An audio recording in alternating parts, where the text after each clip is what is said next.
नाम का एक व्यापारी रहता था।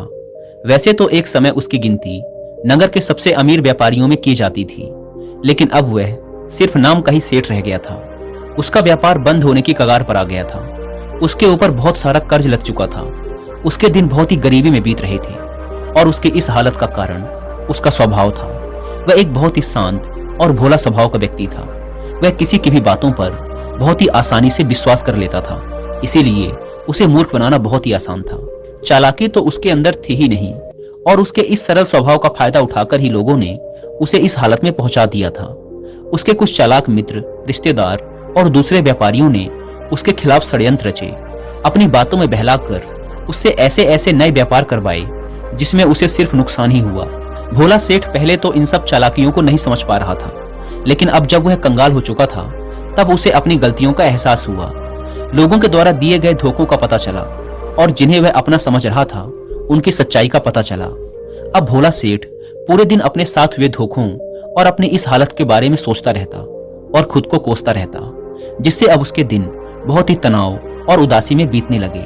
घर में पत्नी से भी अक्सर झगड़े होते रहते। कर्ज वापस मांगने वालों की भीड़ रोज उसके घर में लगी रहती और वह उनसे मुंह छिपाता फिरता। एक दिन अपनी ऐसी हालत से परेशान होकर उसने आत्महत्या करने का निश्चय किया और आत्महत्या करने के लिए वह एक पहाड़ी की तरफ चल पड़ा। लेकिन रास्ते में उसे एक महात्मा का आश्रम दिखाई पड़ा। आश्रम में बहुत ही शांति और सुकून का माहौल था। सेठ ने देखा कि कुछ लोग महात्मा जी के सामने बैठे हुए हैं और एक एक कर उनसे अपनी समस्याओं का समाधान पूछ रहे हैं। यह देखकर सेठ के मन में भी उत्सुकता जागी। उसने आश्रम से बाहर निकल रहे एक व्यक्ति को रोककर महात्मा जी के विषय में पूछा। व्यक्ति ने सेठ से कहा, ये महात्मा अपनी बुद्धिमानी के लिए आसपास के सभी नगरों और गांवों में बहुत प्रसिद्ध हैं। ये अपनी बुद्धिमानी से लोगों की बड़ी बड़ी समस्याओं को आसानी से सुलझा देते हैं। ये लोगों की मन की बातों को जानने और उनके झूठ पकड़ने में माहिर हैं, क्योंकि इन्होंने मानव स्वभाव के विषय में गहराई से अध्ययन कर रखा है और उसे समझने में महारत हासिल कर रखी है। इनके लिए किसी से भी अपनी बात मनवा लेना चुटकियों का खेल है, इसीलिए इन्हें चालाक संत भी कहा जाता है। अगर तुम्हारी भी कोई समस्या है तो तुम उसका समाधान इनसे पूछ सकते हो। इतना कहकर वह व्यक्ति वहां से चला गया। इसके बाद सेठ चुपचाप महात्मा जी के सामने बैठी भीड़ के पीछे जाकर बैठ गया और अपनी बारी का इंतजार करने लगा। शाम होते होते सारी भीड़ वहां से चली गई। अंत में सेठ की बारी आई। सेठ ने महात्मा जी को प्रणाम किया और बहुत ही दुखी मन के साथ अपने साथ घटी सभी घटनाओं को कह सुनाया। महात्मा जी ने सेठ की बात पूरे ध्यान से सुनी और फिर शांत स्वर में उत्तर दिया। व्यक्ति को इतना भी भोला और सरल नहीं होना चाहिए कि वह हर किसी की बात पर भरोसा कर ले और दूसरों के कहने पर कुछ भी करना शुरू कर दे। व्यक्ति के अंदर थोड़ी सी समझदारी और चालाकी का होना बेहद आवश्यक है। चालाकी इसलिए नहीं ताकि वह दूसरों का फायदा उठा सके या उन्हें मूर्ख बना सके, बल्कि इसलिए ताकि वह दूसरे चालाक लोगों की चालाकी से खुद को बचा सके, खुद का नुकसान होने से बचा सके और दूसरे कमजोर लोगों की मदद कर सके। आज मैं तुम्हें सिखाऊंगा कि कैसे तुम लोगों से जो चाहते हो वो सब कुछ हासिल कर सकते हो। आज मैं तुम्हें कुछ ऐसे तरीके सिखाऊंगा जिनका उपयोग करके तुम लोगों और परिस्थितियों को अपने बस में कर सकते हो। साथ ही आज तुम ये भी जानोगे कि कैसे चालाक और धोखेबाज लोगों को पहचानना है और उनसे खुद को बचाना है। इस तरह से तुम एक सीधे साधे व्यक्ति से एक समझदार व्यक्ति बन सकते हो। लेकिन आज जो तरीके मैं तुम्हें बताने वाला हूँ उनका उपयोग किसी गलत काम के लिए मत करना, बल्कि खुद की और दूसरों की सुरक्षा व भलाई के लिए करना। तो अब मेरी बातों को ध्यान से सुनना। हम जिस दुनिया में रहते हैं वहां तुम्हें कुछ ऐसे चालाक लोग मिलेंगे जो खुद की जिंदगी चलाने के लिए भोले भाले लोगों का इस्तेमाल करते हैं। अब तुम्हें इन्हें पहचानना कैसे है? जो लोग बहुत ज्यादा बातों को समझाते हैं तुम्हें उन पर ध्यान देना चाहिए, क्योंकि ये लोग भरोसे की कमी को पूरा करने के लिए बहुत ज्यादा शब्दों का प्रयोग करते हैं। तुम्हें उन पर ध्यान देने की जरूरत है, क्योंकि वो लोग अपने झूठ से तुम्हें बेवकूफ बनाने की कोशिश कर रहे हैं। जो लोग एक ही चीज के बारे में बार बार बोलते हैं वो झूठे हो सकते हैं। ऐसे लोग बहुत से उदाहरण और जानकारी देते हैं ताकि तुम्हें उनकी बातों पर भरोसा हो सके। तुम जिस इंसान के साथ बात कर रहे हो उसका असली रंग जानने का तरीका है कि तुम उसकी बातों को दोबारा सुनो। फिर वो जिस तरह से अपनी कहानी सुनाएगा उससे तुम्हें पता चल जाएगा कि वह झूठा है कि नहीं। जब तुम उसे दोबारा सुनो तो इस बात पर ध्यान दो कि दोनों ही बार उसने तुम्हें एक ही कहानी सुनाई कि नहीं। दूसरी बात, जब तुम किसी ऐसे इंसान को जानते हो जो दूसरों से झूठ बोलता है तो उस पर कभी भी भरोसा मत करो, क्योंकि जो व्यक्ति दूसरों से झूठ बोलता है वो तुमसे भी जरूर झूठ बोलेगा। साथ ही तुम्हें उन लोगों से भी सावधान रहना चाहिए जो ये दावा करते हैं कि उनके पास पहले बहुत सारा पैसा था जो अब डूब गया है, जिससे ये पता चलता है कि जिस इंसान से तुम बात कर रहे हो वो जो कुछ बोल रहा है वो झूठ है। हाँ, हो सकता है कि कभी सच में उसके पास बहुत सारा पैसा रहा हो और अब वह दिवालिया हो गया है। इसीलिए समझदारी इसी बात में है कि ऐसे व्यक्ति से कभी भी पैसों को लेकर समझौता नहीं करना चाहिए। जो इंसान खुद ही पैसों को संभालने के बारे में कमजोर है, उससे पैसों के बारे में सलाह लेना अक्लमंदी नहीं है।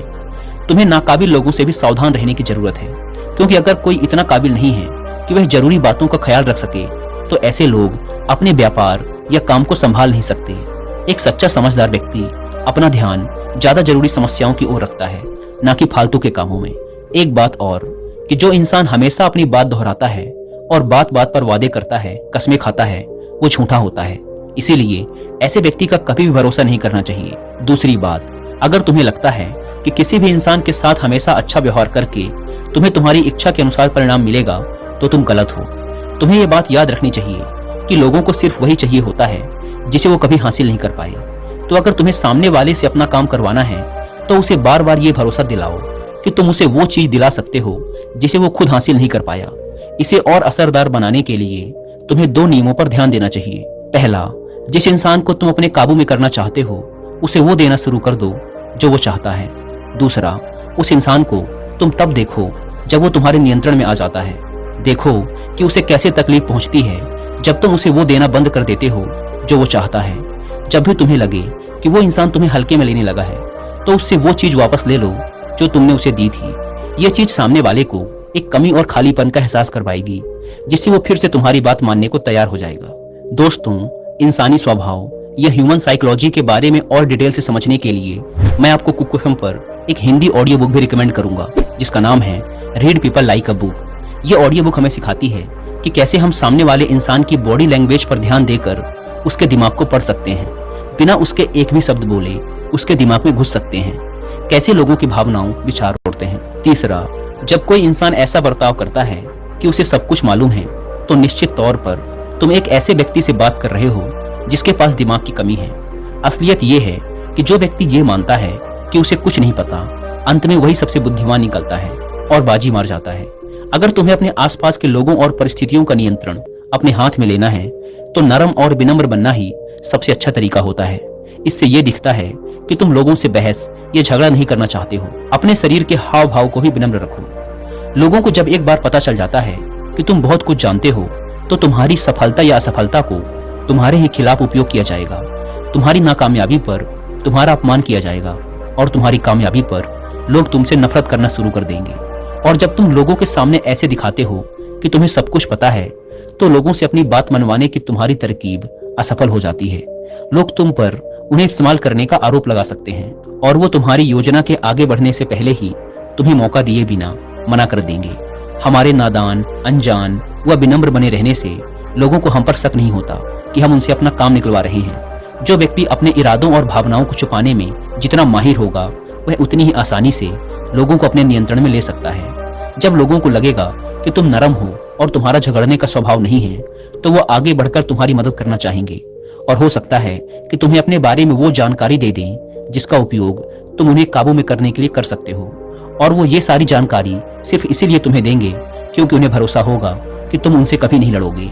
वह व्यक्ति जो यह मानता है कि उसके अंदर सुधार की गुंजाइश है, उसके सफल होने की संभावना कई गुना बढ़ जाती है। इससे व्यक्ति के अंदर विनम्रता भी आती है क्योंकि उसे लगता है कि अभी उसे बहुत कुछ सीखना है। लेकिन जिस व्यक्ति को ये लगता है कि वह बहुत कुछ जानता है वह आसानी से बेवकूफ बन जाता है। साथ ही एक गृहस्थ व्यक्ति के रूप में तुम्हें इस बात पर भी ध्यान देना चाहिए कि तुम्हारा धन कहाँ जा रहा है और तुम तब तक अपनी मेहनत से कमाए धन को खर्च मत करो जब तक तुम्हें वो चीज ना मिल जाए जो तुम उस धन के बदले लेना चाहते हो। इसका मतलब है कि अगर तुम बिना सामान लिए पैसे दे देते हो तो तुम्हारे साथ धोखा होने की संभावना बढ़ जाती है। ऐसा हो सकता है कि अगर किसी ने तुम्हारा पैसा पहले ही रख लिया हो तो वो अपने वादे को पूरा ना करे। इसीलिए सुरक्षित रहने के लिए उस इंसान को अपना पैसा रखने देने से पहले वो हासिल कर लो जो तुम उससे पाना चाहते हो। चौथी बात, लोगों से अपनी बात मनवाने का सबसे अच्छा तरीका ये जान लेना है कि तुम किसके दिमाग को बदल सकते हो और किसके नहीं। ये बात 100% सच है कि तुम तब तक किसी के दिमाग को अपने अनुसार नहीं चला सकते जब तक कि वो तुम्हें पसंद ना करता हो। इसीलिए उन्हें ही अपने अनुसार चलाने की कोशिश करो जो तुम्हें पसंद करता हो और तुम्हारी इज्जत भी करता हो, लेकिन सिर्फ सही कामों के लिए। इस बात का ध्यान रखना। अगर तुम किसी ऐसे व्यक्ति को अपने अनुसार चलाने का प्रयास करोगे जो तुम्हें पसंद नहीं करता, तो तुम्हारा सारा समय, प्रयास और धैर्य बेकार चला जाएगा। इसके अलावा जब भी तुम ऐसे व्यक्ति को बदलने की कोशिश करोगे तो वो तुम्हारे साथ बहस करेगा। चाहे कुछ भी कर लो, तुम ऐसे व्यक्ति का मन कभी भी नहीं बदल पाओगे। इससे पहले कि तुम्हारी बात बहस में बदल जाए, तुम्हें अपनी कोशिश बंद करनी होगी और पीछे हटना होगा। याद रखना, तुम सिर्फ उन्हीं लोगों को बदल सकते हो जो तुम्हें पसंद करते हैं और तुम्हारी इज्जत करते हैं। इसीलिए जिसे बदलना हो या अपने अनुसार चलाना हो, उससे पहले अच्छा रिश्ता कायम करो और दोस्ती बढ़ाओ। इतना कहने के बाद महात्मा जी थोड़ी देर के लिए रुके और फिर आगे कहना शुरू किया। अब मैं तुम्हें कुछ ऐसे तरीके बताऊंगा जिसका उपयोग करके चालाक और धोखेबाज लोग दूसरों को बेवकूफ बनाते हैं और उनका गलत फायदा उठाते हैं। पहला तरीका, चालाक व्यक्ति को जब अपना कोई काम करवाना होता है तो वह अपने इरादों को पूरी तरह से छिपा के रखता है, यानी वह झूठ बोलता है, सबसे महत्वपूर्ण बात को छिपाता है और सिर्फ उतना ही हमें बताता है जितना वह चाहता है कि हम जानें। दूसरा तरीका, वह व्यक्ति जो चालाक है और दूसरों को गुमराह करना चाहता है, वह हमेशा यही प्रयास करेगा कि वह ज्यादा से ज्यादा लोगों का ध्यान अपनी ओर आकर्षित कर सके, क्योंकि इसी प्रकार से वो एक समूह का सबसे महत्वपूर्ण हिस्सा बन सकता है और लोगों को गुमराह कर सकता है या अपने फायदे के लिए उनका उपयोग कर सकता है। तीसरा तरीका, जो गुमराह करने वाला धोखेबाज व्यक्ति होता है, वह लोगों की भावनाओं के साथ खेलना अच्छे से जानता है। वह अलग अलग मौकों पर अपने फायदे के हिसाब से अलग अलग भावनाएं व्यक्त करता है, लेकिन सिर्फ दिखावे के लिए। जैसे कभी ज्यादा गुस्सा करेगा, कभी बहुत विनम्र बन जाएगा, कभी बहुत दोस्ताना व्यवहार करेगा तो कभी उदास हो जाएगा। जिस व्यक्ति के साथ जिस तरीके से उसका काम बनेगा, वह उसके साथ वैसा ही व्यवहार करेगा। चौथा तरीका, एक धोखेबाज व्यक्ति ये प्रयास करता है कि सबकी सहानुभूति सिर्फ उसे ही मिले, सब उसे ही सबसे बेचारा समझे। उसे मतलब नहीं कि तुम्हारी तकलीफ कितनी बड़ी है, वह हमेशा तुम्हें महसूस करवा देगा कि उसकी समस्या तुमसे कहीं ज्यादा बड़ी है और वो तुमसे ज्यादा बड़ी तकलीफ में है। इसीलिए तुम्हें उसके प्रति दया भावना रखनी चाहिए और उसकी मदद करनी चाहिए। पांचवा तरीका, एक चालाक व्यक्ति जो तुम्हें अपने अनुसार चलाना चाहता है, वो तुम्हारे दिमाग में इस बात को गहराई से बिठा देगा कि वो ही तुम्हारे जीवन का सबसे महत्वपूर्ण व्यक्ति है, उसके बिना तुम्हारा काम चल ही नहीं सकता। लेकिन असल में ऐसा नहीं होता, बस वो तुम्हें इस बात का विश्वास दिला देता है कि उसके बिना तुम्हारे जीवन की कल्पना ही नहीं की जा सकती। इस तरीके से तुम जितना उन पर निर्भर होते चले जाओगे, उतना उनका नियंत्रण तुम पर बढ़ता चला जाएगा और वो तुमसे अपना काम निकलवाते रहेंगे। छठा तरीका, चालाक व्यक्ति की हमेशा कोशिश होती है कि किसी भी बड़े काम का श्रेय सिर्फ उन्हें ही मिले, सिर्फ उनकी ही वाहवाही हो। काम कोई भी करे लेकिन तालियां सिर्फ उनके लिए बजें। इससे वो ज्यादा से ज्यादा लोगों का ध्यान अपनी ओर खींचना चाहते हैं ताकि वो ज्यादा से ज्यादा लोगों को अपनी बातों में फंसा सके। चालाक व्यक्ति अक्सर सबसे मुश्किल काम दूसरों को दे देते हैं और सबसे आसान काम अपने लिए रखते हैं, लेकिन सारे काम का श्रेय खुद लेने का प्रयास करते हैं। सातवां तरीका, एक धोखेबाज व्यक्ति दिखावा करेगा तुम्हारा सबसे अच्छा दोस्त बनने का। वो दिखाएगा कि उससे अच्छा तुम्हारा कोई दोस्त हो ही नहीं सकता। इस तरीके से वो तुम्हारे सारे राज जानने का प्रयास करेगा और कभी गलत समय आने पर वो उनका उपयोग तुम्हारे ही खिलाफ करेगा। इसीलिए अपने राज बताने से पहले 10 बार सोचो, क्योंकि दुनिया में सबसे खतरनाक चीज है एक धोखेबाज दोस्त का होना। इसीलिए कौन दोस्त है और कौन नहीं, इसकी पहचान करना सीखो। आठवां तरीका, अधूरी जानकारी देना। जो धोखेबाज होगा वो तुम्हें सिर्फ उतनी ही जानकारी देगा जितनी वह चाहता है कि तुम्हें पता हो। कारण, क्योंकि वह चाहता है कि तुम्हें सिर्फ इतनी ही चीजों का पता हो। वो तुम्हारे साथ कभी पूरी बात साझा करेगा ही नहीं। वो सबसे महत्वपूर्ण बातें छिपा लेगा ताकि समय आने पर वो उनका उपयोग कर सके और सारा श्रेय ले सके या अपना काम निकलवा सके। नौवां तरीका, चालाक व्यक्ति कभी भी अपनी बात पर खरा नहीं उतरेगा। समय आने पर वो अपनी बात से मुकर जाएगा। अब इसका कुछ भी कारण हो सकता है, या तो वो चाहता है कि तुम्हारा वो काम ही ना हो, या फिर वो जानबूझकर ऐसा कर रहा है। ये उसके इरादे पर निर्भर करता है। 10वां तरीका, वो ऐसा दिखावा करते हैं जैसे कि उन्हें कुछ पता ही ना हो, वही सबसे ज्यादा मासूम है। हालांकि उन्हें उस समय उस घटना या चीज के बारे में सब कुछ पता होता है, लेकिन वो फिर भी तुम्हारे ही मुंह से सब कुछ सुनना चाहेंगे। क्यों? क्योंकि कल अगर उनके मुंह से ऐसा कुछ निकल गया जो नहीं बोलना चाहिए था, तो वो तुम्हारा नाम ले सकें कि मुझे तो उसने बताया था। या फिर वो मासूम इसलिए भी बने रहते हैं ताकि वो जिम्मेदारियों से बच सकें। ज्यादा काम जो उन्हें मिल सकता था उसके भार से बचे रहें। वो जानबूझकर ऐसा करते हैं ताकि कोई उन पर ध्यान न दे और वो बड़े कामों से बच सके। 11वां तरीका, दूसरों की तरफ उंगली उठाना या फिर दूसरों को दोष देना। चालाक और धोखेबाज व्यक्ति चाहेगा कि उसके हाथ हमेशा खाली रहे, मतलब कि उसे कोई मेहनत या जिम्मेदारी वाला काम ना करना पड़े।